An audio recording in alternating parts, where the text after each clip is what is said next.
إن الحمد لله نحمده ونستعينه ونستغفره ونعوذ بالله تعالى من شرور أنفسنا ومن سيئات أعمالنا من يهده الله فلا مضل له ومن يضلل فلا هادي له وأشهد أن لا إله إلا الله وحده لا شريك له وأشهد أن محمدا عبده ورسوله يا أيها الذين آمنوا اتقوا الله حق تقاته ولا تموتن إلا وأنتم مسلمون يا أيها الناس اتقوا ربكم الذي خلقكم من نفس واحدة وخلق منها زوجها وبث منهما رجالا كثيرا ونساء واتقوا الله الذي تساءلون به والأرحام إن الله كان عليكم رقيبا يا أيها الذين آمنوا اتقوا الله وقولوا قولا سديدا يصلح لكم أعمالكم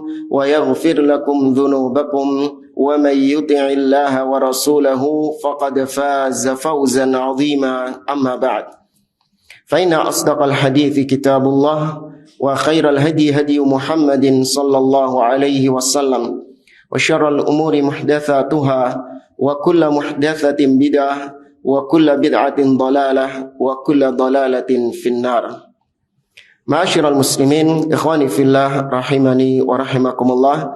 Kita melanjutkan kembali pembahasan kitab Makanatus Sunnatin Nabawiyah yang ditulis oleh Syekh Ad-Doktor Umar ibn Muslih Al-Husaini hafizahullah taala. Kita masih membahas tentang syarafu ilmil hadis, tentang keutamaan atau kemuliaan ilmu hadis. Sampai pada halaman 73 di paragraf yang bawah, muallif mengatakan qala Abu Thayyib Siddiq Hasan Khan Al-Husaini, berkata Syekh Abu Thayyib Siddiq Hasan Khan Al-Husaini rahimahullahu taala, kata beliau, i'lam anna anfal ulumi syarifah wa mafatihaha, ketahuilah sesungguhnya pangkal dari ilmu-ilmu yang mulia dan kunci dari ilmu-ilmu yang mulia, wa mishkatal adillatis sam'iyah wa masabihaha, dan sesungguhnya cahaya atau pelita dari dalil-dalil syar'i, dalil-dalil Al-Quran ataupun hadis, wa umdatal manahijil yaqiniyah wa ra'saha, dan sesungguhnya tiang dari jalan-jalan keyakinan atau cara-cara keyakinan, wa ra'saha, dan kepala-kepalanya, wa mabna syara'il Islam wa asasaha, dan kerangka dari syariat-syariat Islam, demikian juga asas dari syariat-syariat Islam, wa mustanadar riwayatil fiqhiyah kulliha, dan sandaran dari riwayat-riwayat fikih seluruhnya, wa ma'khadal fununid diniyah, dan sumber bidang-bidang agama, daqiha wa julliha, baik bidang agama yang kecil ataupun bidang agama yang besar, wa uswata jumlatil ahkami wa assaha, dan panutan yang dijadikan panutan dalam keumuman hukum-hukum di dalam Islam dan dasar-dasarnya. Ya, dari apa-apa yang disebutkan tadi banyak, apa? Huwa ilmul hadis asy-syarif. Itu semua adalah ilmu hadis yang mulia. Alladzi tu'rafu bihi jawami'ul kalim, yang dengan ilmu hadis tersebut diketahui jawami'ul kalim. Ya, jawami'ul kalim adalah salah satu keistimewaan Nabi SAW, yaitu ucapan yang ringkas namun padat isinya. Wa tanfajiru minhu yanabi'ul hukmi, dan dengan ilmu hadis itu terpancar mata air hukum di dalam Islam. Wa taduru alaihi rohas syar'i bil asri, dan dengan hadis tersebut syariat-syariat Islam itu berputar di atas hadis Nabi SAW seluruhnya. Wa huwa malaku kulli nahyin wa amrin, Ilmu hadis itu ibarat raja yang memerintahkan atau yang mencegah, yang melarang. Walaulahu laqala man syaa ma syaa. Andai kata bukan karena hadis, bukan karena ilmu hadis, maka setiap orang akan berbicara dengan apapun yang dia kehendaki. Wa khabatan nasu wa khabata ashwa. Kalaulah bukan karena ilmu hadis, maka banyak di antara manusia yang bertindak secara serampangan di dalam agama ini. Warakibu madna amya, dan kalaulah bukan karena ilmu hadis, maka manusia akan seperti menunggangi punggung orang yang buta. Ya, orang buta dijadikan sebagai penunjuk jalan. Ya, kalau bukan karena ilmu hadis, maka manusia akan menjadikan orang-orang yang buta sebagai penunjuk jalannya. Waliyadzubillah. Tapi kita lanjut ke halaman 76. Al-matlabut tsani, subbab yang kedua, makanatul muhadditsin fil ummah. Kedudukan para ulama-ulama ahli hadis di tengah umat. Kalau tadi kemarin yang kita sampaikan, kemarin libur ya. Kemarinnya lagi berarti. Kalau yang kita sampaikan di pertemuan yang lalu adalah ilmu hadisnya. Ya, sekarang adalah orangnya. Ulama-ulama yang menekuni ilmu hadis. Bagaimana kedudukan mereka? Kata beliau, innallaha ba'atha Muhammadan sallallahu alaihi wasallam bil huda wa dinil haq liyudhhirahu 'ala ad-dini kulli walau karihal kafirun. Sesungguhnya Allah Subhanahu wa taala mengutus Nabi sallallahu alaihi wasallam dengan membawa petunjuk dan dengan membawa agama yang hak untuk Allah menangkan di atas semua agama meskipun orang-orang kafir tidak suka. Wa inna as'adan nasi bihadyihi, dan sesungguhnya manusia yang paling berbahagia dengan petunjuk Nabi SAW, wattiba'ihi, dan dengan ittiba kepada beliau, wa hubbihi, dengan kecintaan kepada beliau, wa muwalatihi, dan dengan loyalitas kepada beliau, wa nusrati ma ja'a bihi minal haq, dan manusia yang paling berbahagia dengan pembelaan mereka, pertolongan mereka atas apa yang dibawa oleh Nabi SAW dari kebenaran ini. Siapa yang paling berbahagia? Hum sahabatuhul kiram. Mereka adalah para sahabat-sahabatnya yang mulia.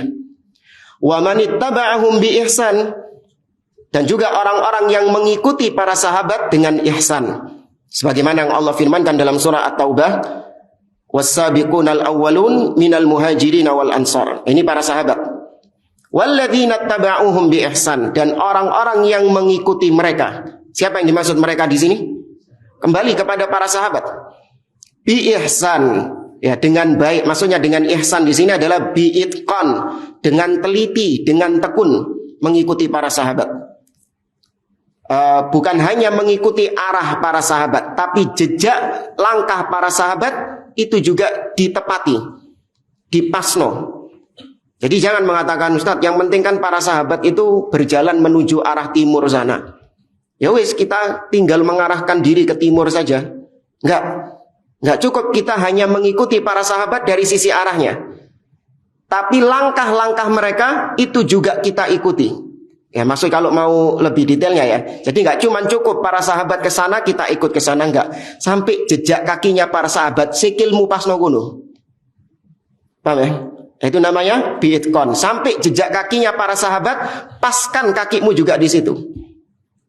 Ya, ini menunjukkan bi'ihsan, bi'itqan, dengan tekun, dengan teliti mengikuti para sahabat. Ya, jadi mengikuti para sahabat, mengikuti manhaj salaf itu bukan prasmanan. Ya, apa yang cocok dari para sahabat diambil, kalau enggak cocok dari akidahnya para sahabat enggak dipakai. Enggak. Ya, tapi secara totalitas, secara menyeluruh mengikuti metode beragamanya para sahabat Nabi SAW. Nah, inilah yang disebut dengan ahlus sunnah, disebut dengan salafiyun. Itu mereka yang mengambil semua metode beragama para sahabat, semua manhajnya para sahabat, akidahnya para sahabat diambil. Ya, ada sebagian orang yang cuma ngambil yang cocok-cocoknya saja. Saya kalau masalah tauhid, saya cocok sama tauhidnya para sahabat itu. Ya, kalau masalah asma wa sifat, saya setuju dengan apa yang diyakini para sahabat. Cuman anak nggak senang, nggak cocok sikap para sahabat itu bagaimana kepada penguasa, kepada pemimpin. Ya, apalagi Abdullah bin Umar. Ya, Abdullah bin Umar lembek kepada Hajjaj bin Yusuf misalnya. Ya, padahal Hajjaj bin Yusuf ini zalim. Tapi Abdullah bin Umar ya, masih membaiat Hajjaj bin Yusuf. Masih menganggap Hajjaj bin Yusuf sebagai penguasanya. Ini anak nggak cocok ini. Ya. Nah, ini bukan mengikuti manhaj salaf secara ihsan. Tidak mengikuti para sahabat dengan ihsan. Setengah-setengah, separuh-separuh. Ya, maka nggak boleh demikian. Harus mengikuti pemahaman mereka secara total. Baik kita sukai ataupun tidak kita sukai. Karena Allah yang nyuruh. Ya, surga, jaminan surga hanya didapatkan bagi mereka yang mengikuti jalannya para sahabat. Lanjutan dari ayat tadi Allah mengatakan radhiyallahu anhum wa radu'an. Allah ridha kepada mereka dan mereka pun ridha kepada Allah. Wa a'adda lahum jannatin. Allah persiapkan bagi mereka surga. Tajri tahtahal anhar, yang mengalir di bawahnya sungai-sungai. Jaminan surga hanya didapatkan dengan mengikuti para sahabat. Wa man ittaba'ahum bi ihsan minal qurunil mufaddalah, dan orang-orang yang mengikuti mereka dengan baik dari generasi yang unggul. Nah, maksudnya generasi yang unggul di sini adalah sahabat, tabi'in dan tabi'ut tabi'in. Wa man salaka sabilahum, dan siapapun yang mengikuti jalan mereka, wa tarassama khutahum ila yaumiddin, dan benar-benar menepati langkah-langkah mereka, ya, menelusuri jejak-jejak mereka sampai hari kiamat. Thumma innal muta'ammilat darisa li ahwalin nasi ba'da ashabin Nabi sallallahu alaihi wasallam. Kemudian sesungguhnya orang-orang yang merenungkan, lagi mempelajari kondisi manusia pasca generasi para sahabat Nabi sallallahu alaihi wasallam. Jadi kalau ada orang yang meneliti, merenungkan ya kondisi kaum muslimin pasca para sahabat Nabi sallallahu alaihi wasallam, maka yatabayyanu lahu bijala anna aqrabahum lima kana alaihi sallallahu alaihi wasallam wa ashabu hum ahlul hadis. Ya, kalau dia merenungkan, meneliti, orang-orang yang paling dekat kondisi mereka paling persis dengan para sahabat Nabi, dengan Nabi dan para sahabatnya adalah ahlul hadis. Tuh. Ya, orang-orang yang berpegang dengan hadis. Fahum ahrasun nasi ala iktifai atharin Nabi sallallahu alaihi wasallam wa sahbihil kiram. Para ahlul hadis mereka adalah orang-orang yang paling antusias untuk menelusuri, mengikuti jejak Nabi sallallahu alaihi wasallam dan para sahabatnya. Wa asyadduhum inayatan bi jam'i sunnatihi. Ya, para ashabul hadis, ahlul hadis, ya ini maksudnya ahlu sunnah secara umum, mereka adalah orang-orang yang paling getol, ya paling besar perhatiannya untuk mengumpulkan, ya menjamakkan sunnah Nabi sallallahu alaihi wasallam, yakni ajaran Nabi sallallahu alaihi wasallam. Wa ahrasuhum ala tibaiha wa ta'zimiha. Ya, para ahlul hadis mereka adalah orang-orang yang paling semangat mengikuti sunnah dan paling mengagungkan sunnah. Wa qad tadaharatil ahaditsun nabawiyah wal atharus salafiyah ala bayani fadlihim wa makanatihim. Dan sungguh telah nampak hadis-hadis Nabi sallallahu alaihi wasallam dan athar dari para salaf yang menjelaskan tentang keutamaan ahlul hadis. Ya, orang-orang yang memang punya perhatian terhadap hadis Nabi sallallahu alaihi wasallam. Ya, banyak dalil-dalil yang nanti akan disebutkan oleh beliau, baik dari hadis, dari sunnah, ataupun dari ucapan para salaf, yang menunjukkan betapa agungnya orang-orang yang berpegang dengan hadis, yang mempelajari hadis atau yang menyampaikan hadis. Wa makhtasu bihi wa uniya ahlul ilmi bi jam'i dzalika wa tadwinihi. Ya, sangat banyak dalil-dalil yang menjelaskan tentang keutamaan mereka, kekhususan mereka, dan para ahlul ilmi, para ulama sibuk. Ya, mereka sibuk dengan mengumpulkan, membukukan hadis-hadis Nabi sallallahu alaihi wasallam. Qala Muhammad bin Thahir al-Maqdisi.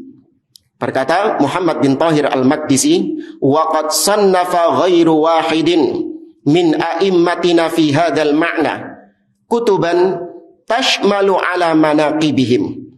Dan sungguh telah banyak lebih dari satu orang para ulama dari imam-imam kita yang menulis kitab yang mana di dalam kitabnya itu menyebutkan tentang keutamaan-keutamaan ahlul hadis. Jadi bukan satu orang, dua orang yang menulis tentang keutamaan ahlul hadis. Cuman banyak, akan tetapi banyak ya para ulama-ulama yang menyebutkan tentang fadilah keutamaan ahlul hadis.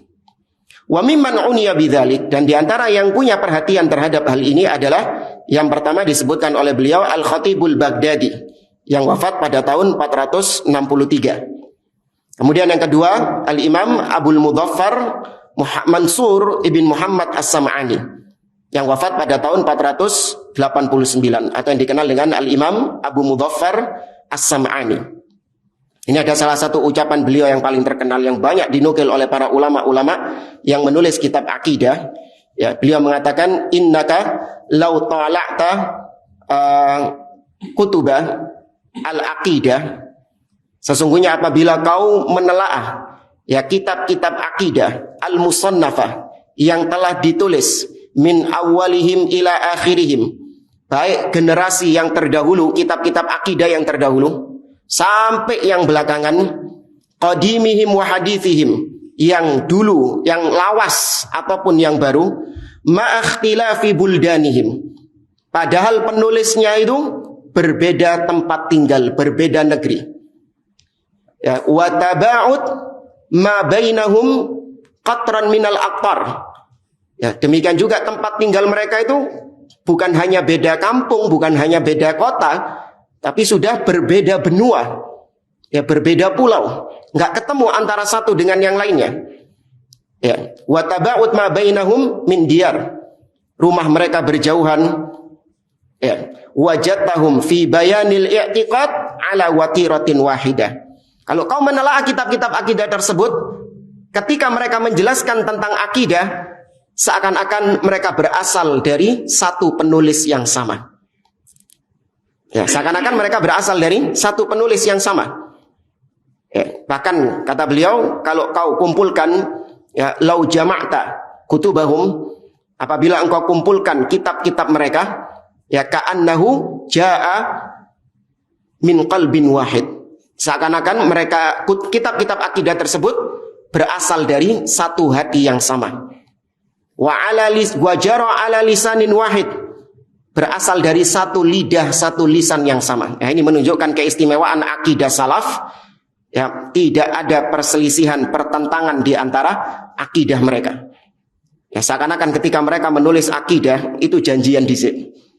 Ya, padahal mereka nggak saling kenal antara satu dengan yang lain, nggak saling ketemu zamannya antara satu dengan yang lain. Ya, coba perhatikan kitab-kitab akidah yang ditulis oleh para ulama. Ya, daftar isinya sajalah. Ya, kalau mungkin abot, berat, baca semuanya, antum lihat daftar isinya. Hampir mirip antara kitab yang satu dengan kitab yang lain. Menu-menunya itu mirip semuanya. Ya, tentang tauhid, ya tentang asma wa sifat, ya kemudian tentang syafaat, tentang iman, ya bagaimana akidah ahli sunnah tentang iman, ya tentang al-wala wal bara, tentang pemimpin kaum muslimin, apalagi tentang pemimpin kaum muslimin, as-sam'u wa ta'ah. Hampir tiap kitab akidah pasti ada bab pembahasan tentang hal tersebut. Ya, ini diantara ucapan Abul Mudhaffar As-Sam'ani. Kemudian yang ketiga, Al-Hasan bin Abdurrahman Ar-Ramah-Hurmuzi yang wafat pada tahun 360 Hijriah. Kemudian yang keempat, Abu Abdillah Al-Hakim. Kemudian yang kelima, Abu Ali Ibnul Banna atau Ibnul Banna. Ya, Abu Ali Hasan Ibnu Al-Banna. Ini yang wafat pada tahun 471. Ini penulis kitab Al-Mukhtar fi Usulis Sunnah. Ya, Al-Imam Abu Ali Hasan Ibnul Banna. Ya, penulis kitab akidah Al-Mukhtar fi Usulis Sunnah. Kemudian yang keenam, Muhammad bin Thahir Al-Maqdisi, tadi sudah disebut. Kemudian ini enamnya dua, ini salah cetak berarti. Ya benar ya. Ya. Kemudian yang ketujuh, Al-Qadhi Iyad. yang wafat pada tahun 544 Hijriah, dan yang terakhir Syekhul Islam Ibnu Taimiyah rahimahullah yang wafat pada tahun 768 Hijriah. Wa minal mutaakhirin, adapun dari ulama-ulama yang kontemporer tadi seperti Siddiq Hasan Khan, ya orang India. Ya, Siddiq Hasan Khan yang wafat pada tahun 1307. Kalau tidak salah tahun 1900 belasan gitulah. Ya, tahun 1900 belasan. Itu sudah dikatakan ulama zaman sekarang, ya. Kemudian Muhammad Jamaluddin Al-Qasimi yang wafat pada tahun 1322. Kurang lebih sama dengan tadi. Nah, kemudian kata beliau, wa hadhihi ta'ifatun minal ahadits wal atharil mubayyinah limakanatihim wa fadlihim. Berikut ini adalah hadis-hadis dan athar-athar yang menjelaskan tentang kedudukan dan keutamaan ahli hadis.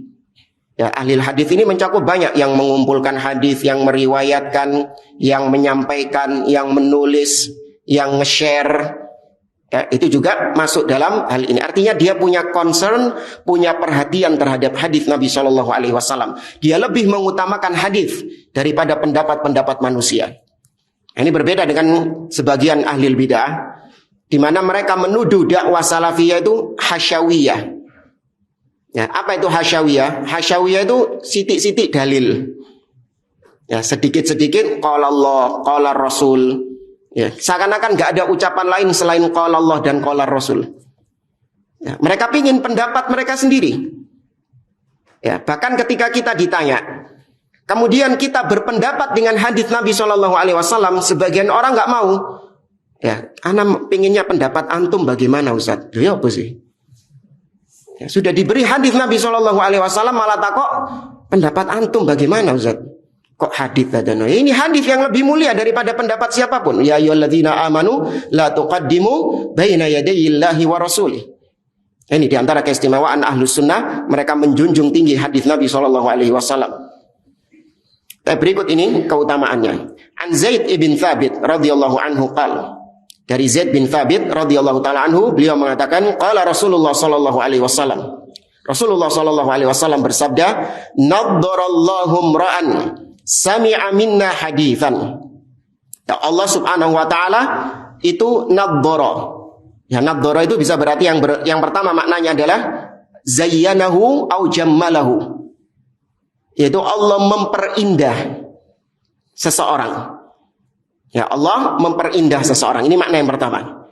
Atau yang kedua, bisa jadi maknanya adalah ausalahu ila nadratil jannah. Allah Subhanahu wa taala menjadikan dia bisa memandang surga.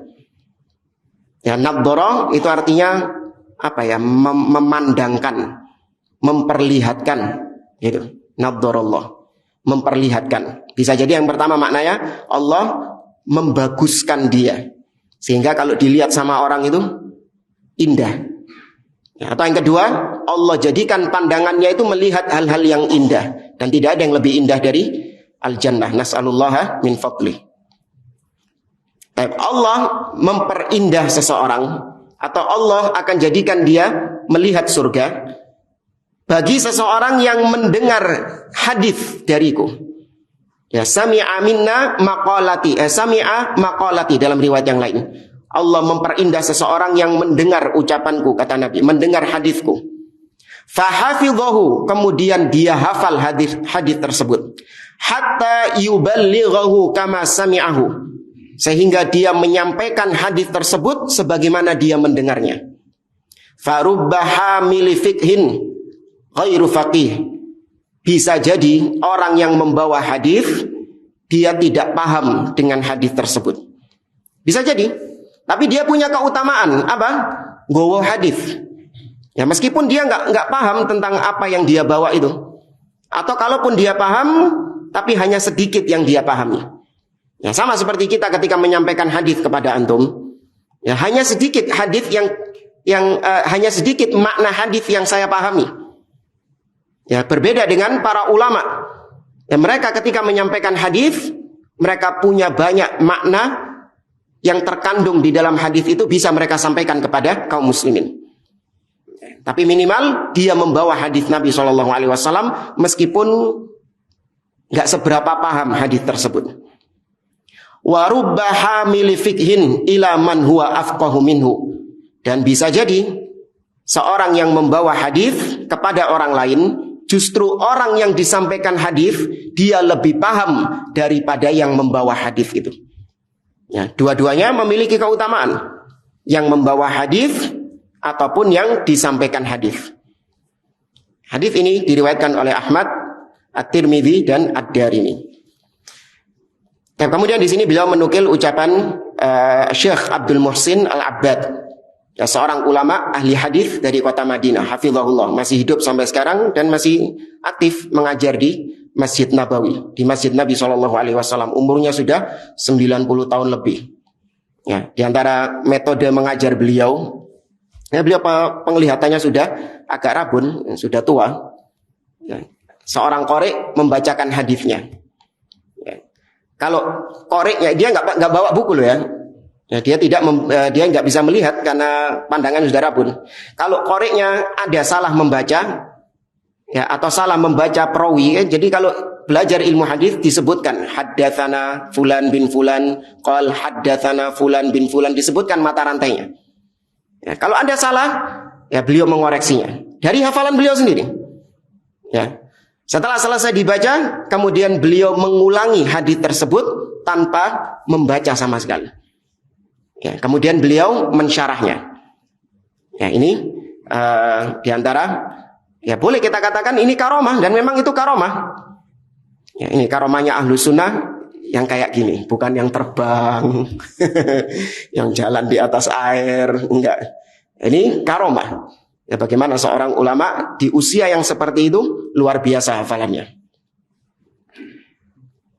Nah, di sini ucapan Syekh Abdul Muhsin Al-Abbad, hafizahullah taala, ketika mensyarah hadis tadi yang kita baca tadi. Fa fi hadhihi ad-da'wah bisyaratun liman waqafa nafsahu wa waffara juhudahu fi khidmati sunnatin nabawiyyah wa iblaghiyah. Di dalam hadis tadi itu ada seruan, ya, ajakan dari Nabi SAW yang berisi tentang bisyarah, kabar gembira bagi orang-orang yang memang bersungguh-sungguh menghabiskan hidupnya, menghabiskan waktunya untuk berkhidmat kepada sunnah Nabi SAW dan menyampaikan sunnah Nabi. Wa fiha hafazun lil himami, dan di dalam hadis tadi itu ada motivasi dari Nabi SAW supaya kita punya perhatian terhadap ilmu hadis. Wa idda'i lil azaim. Ya, di dalam hadis tadi Nabi berusaha untuk mengobarkan semangat kita, mengobarkan tekad kita, ya, untuk mengajarkan hadis Nabi atau menyampaikan hadis Nabi, menghafalkan hadis Nabi. Wa hamlun lin nufusi 'alal jiddi fi dzalik. Dan di dalam hadis Nabi SAW tadi itu bisa membuat jiwa kita, membuat diri kita bersungguh-sungguh dalam belajar ilmu hadis atau menyampaikan hadis. Wasabri ala ma ya'taridu hadhihi at-tariq min su'ubatin, dan juga ada bentuk kesabaran, ya, agar kita bersabar terhadap apa-apa yang bisa menghalangi kita dari belajar ilmu hadis, berupa kesulitan-kesulitan dalam belajar ilmu hadis. Ya, memang sulit jamaah. Ya, belajar ilmu hadis sulit. Ya, kalau ditekuni, kalau ditelateni, ya, itu adalah perkara yang sulit. Litakuna muhallan li hadhihi da'wah. Ya, harus bersabar agar berbuah manis bagi dakwah ini. Allati khassa biha Rasulullah sallallahu alaihi wasallam, yang mana Nabi sallallahu alaihi wasallam telah mengkhususkan man sami'a maqalatahu, mengkhususkan barang siapa yang mendengar hadis Nabi, hadis beliau, wa ballaghaha ghairahu, kemudian dia sampaikan hadis itu kepada yang lain. Fal haditsu yadullu ala syarafil hadithi wa fadlih. Maka hadis di atas tadi menunjukkan tentang kemuliaan hadis dan keutamaannya, wa fadli tullabihi wa ahlihi, dan keutamaan orang-orang yang belajar hadis dan yang ahli hadis. Haitsu khassahum an-nabiy sallallahu alaihi wasallam bihadhihi da'wah, di mana Nabi sallallahu alaihi wasallam mengkhususkan mereka dalam hadis tadi. Ya, dalam ajakan Nabi tadi untuk giat, semangat menyampaikan ilmu hadis. Tapi itu hadis yang pertama tentang keutamaan ahli hadis. Kemudian yang kedua, an Abi Musa radhiyallahu taala anhu, dari Abu Musa Al-Asy'ari radhiyallahu taala anhu, beliau mengatakan, qala sallallahu alaihi wasallam, Nabi sallallahu alaihi wasallam bersabda, mathalu ma ba'athani Allahu bihi minal huda wal ilm, permisalan apa yang Allah utus aku dengannya, maksudnya agama ini, ya, dari petunjuk dan ilmu. Kamathalil ghaithil katsir asaba ardon, seperti hujan yang deras yang menghujani bumi ini. Jadi wahyu yang Allah turunkan kepada Nabi SAW berupa ilmu, ya, berupa hadis, berupa Al-Quran, berupa hadis, berupa sunnah, itu permisalannya seperti hujan. Ya, jadi sunnah itu seperti hujan yang deras yang mengguyur bumi. Fakana minha naqiyatun. Nah, di antara bumi ini ada yang sifatnya itu tanahnya baik, bagus tanahnya itu. Qabilatil ma, di mana tanah ini teksturnya bisa menyerap air. Ya kan, kalau hujan ada tanah-tanah yang sifatnya itu baik, bisa menyerap air. Wa anbatat al-kala'ah wal ushbal katsir. Sehingga kalau menyerap air hujan tadi, maka tanah tadi akan menumbuhkan apa? Tumbuh-tumbuhan, menumbuhkan rerumputan yang banyak. Ya. Jadi menyerap air kemudian menumbuhkan tumbuh-tumbuhan.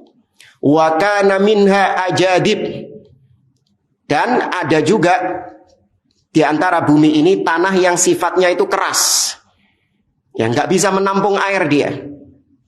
Ya, sifatnya keras, nggak bisa menampung air. Amsakatil ma, justru dia kok nggak bisa menampung air, nggak bisa nyerap air, dia bisanya menampung. Nggak bisa nyerap tapi dia bisa menampung. Fanafa'allahu bihan nas.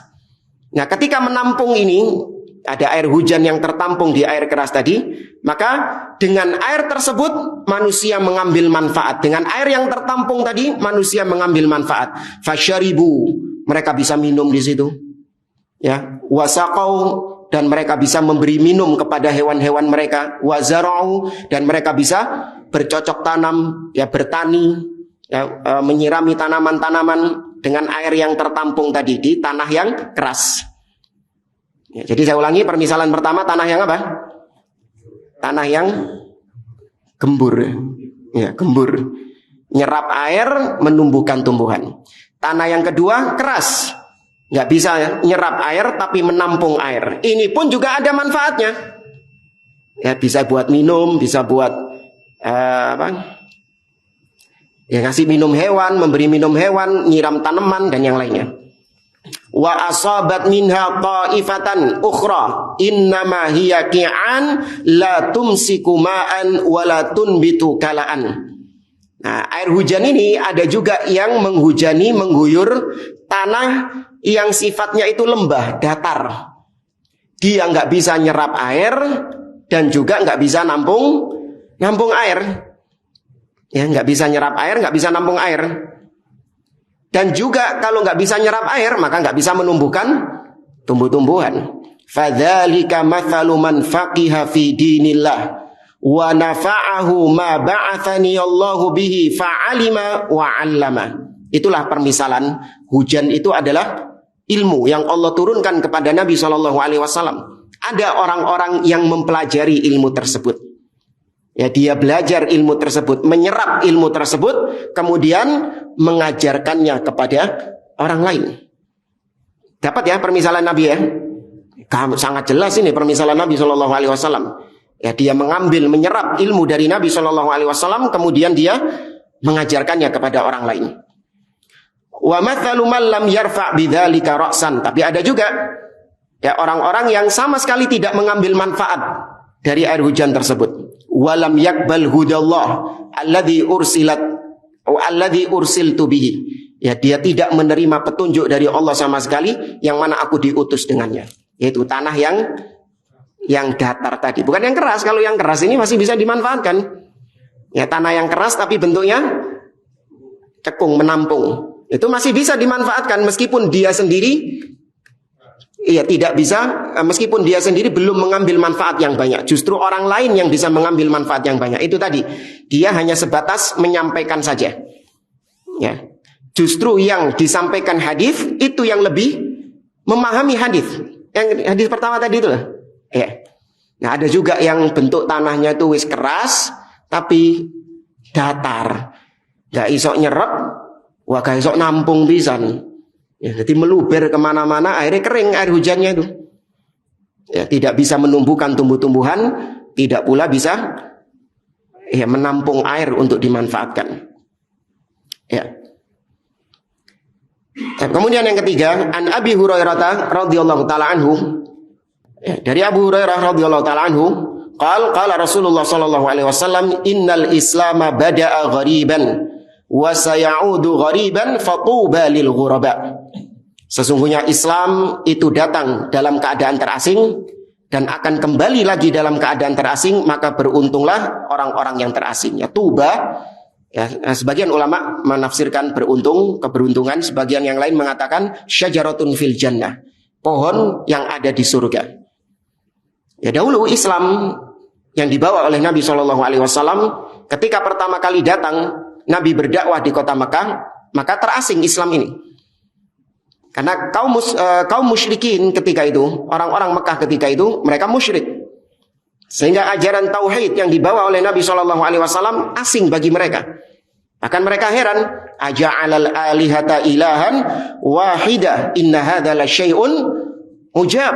Apakah Muhammad ingin menjadikan berhala-berhala ini, sesembahan-sesembahan yang banyak ini menjadi satu sesembahan saja? Maka ini adalah perkara yang ajaib, perkara yang aneh, itu asing. Ya, tapi lambat laun ya mereka akhirnya menerima Islam. Banyak kaum muslimin masuk ke dalam Islam. Bahkan di akhir-akhir usia Nabi SAW, kabilah-kabilah Arab datang berbondong-bondong untuk masuk ke dalam agama Islam. Allah mengatakan, mengisyaratkan ini dalam surat apa? An-Nasr. Ya, idza jaa nasrullahi wal fath wa ra'aitan nasa yadkhuluna fi dinillahi afwaja, ay jama'at.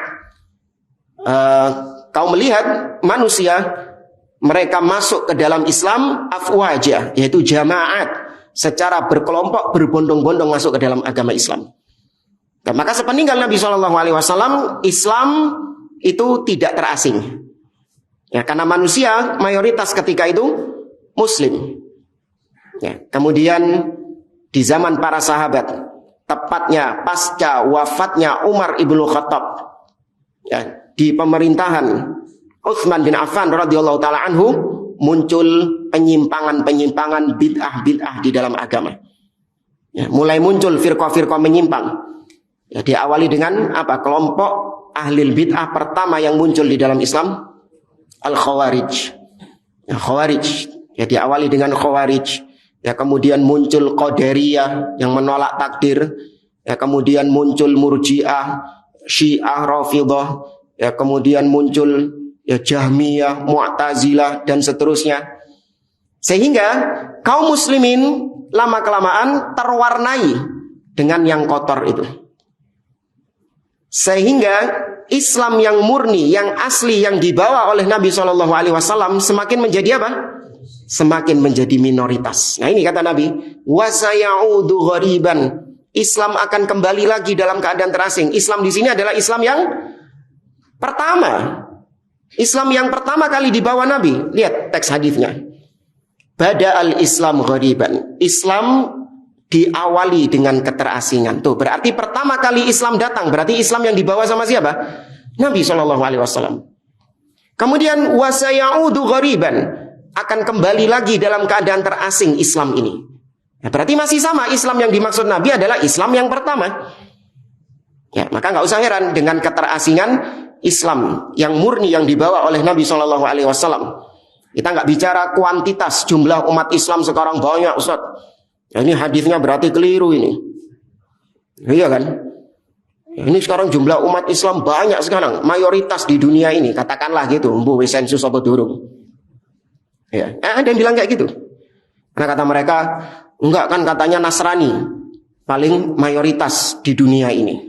Ya, tapi kan Nasrani kan itu sudah dicampur antara yang Protestan, yang Katolik, ya, yang Ortodoks, yang ini. Itu sekte-sekte firqah-firqah di dalam Kristen itu bukan firqah loh ya.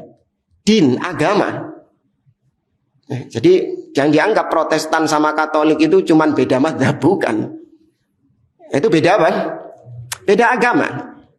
Ya, itu kan sudah digabungkan. Ya, mestinya mereka kecil. Ya, berarti yang paling besar adalah Islam, kaum muslimin.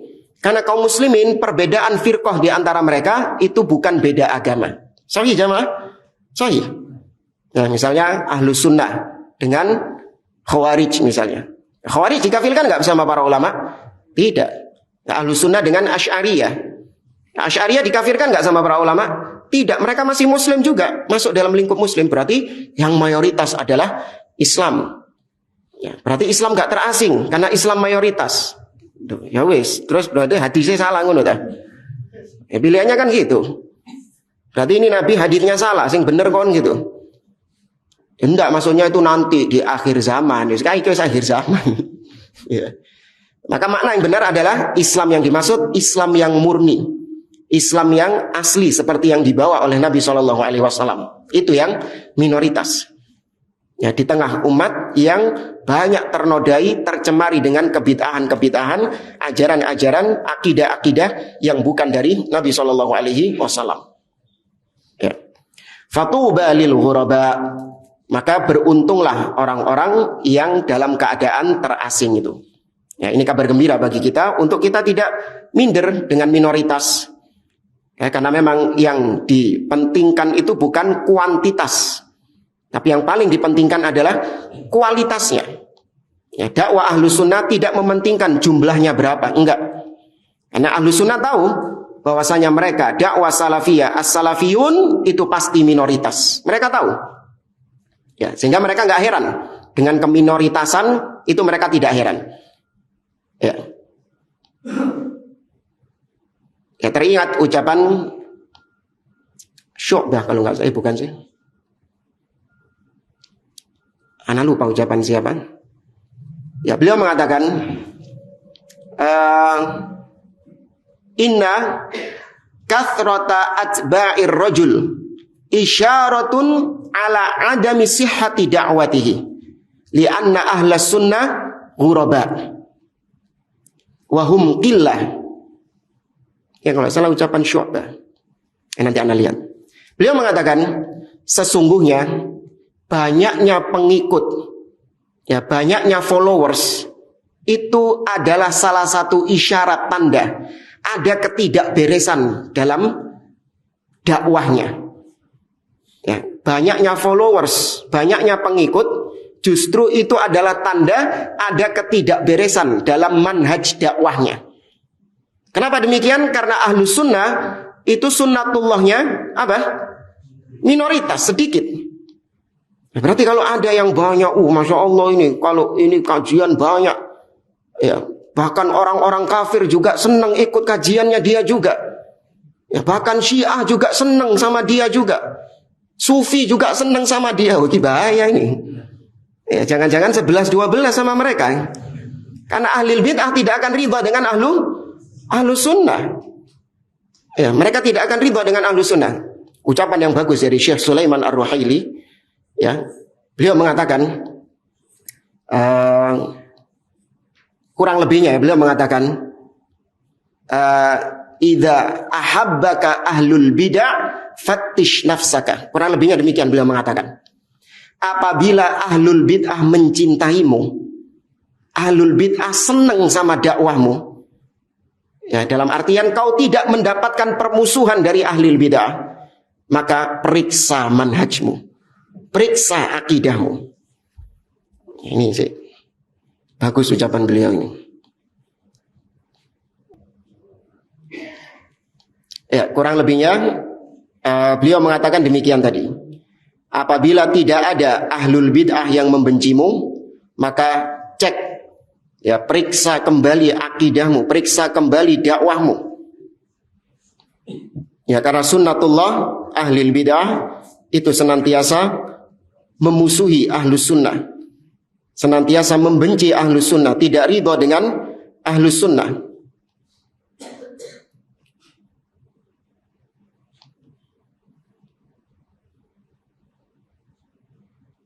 Ini insya Allah pertemuan depan lah, enak cek lagi insya Allah.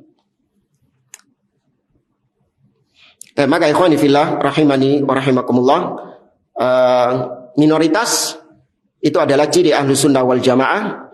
Allah Azza wa Jalla banyak menyinggung bahwasanya mayoritas itu bukan tolak ukur kebenaran. Ini didukung dengan ayat-ayat Al-Quran. Ya, Allah Azza wa Jalla mengatakan wa in tuti' aktsara man fil ardi yudilluka an sabilillah. Apabila kau mengikuti kebanyakan manusia, mayoritas manusia di atas muka bumi ini, mereka akan menyesatkanmu dari jalan Allah. Allah Azza wa Jalla juga mengatakan faminhum muhtadin wa katsirun minhum fasiqun. Di antara mereka ada yang mendapatkan petunjuk, tapi mayoritas mereka fasiqun, mayoritas mereka itu fasik. Wa qalilun min ibadi asyakur, sangat sedikit di antara hambaku yang bersyukur. Bahkan nanti dibawakan hadis perpecahan umat. Ya, umat terpecah menjadi berapa? 73. Ya, semuanya terancam neraka kecuali satu. Tuh, 72 dibanding 1. Akendi. Nah, 72. Ya, 72. Tapi saya cukupkan sampai di sini.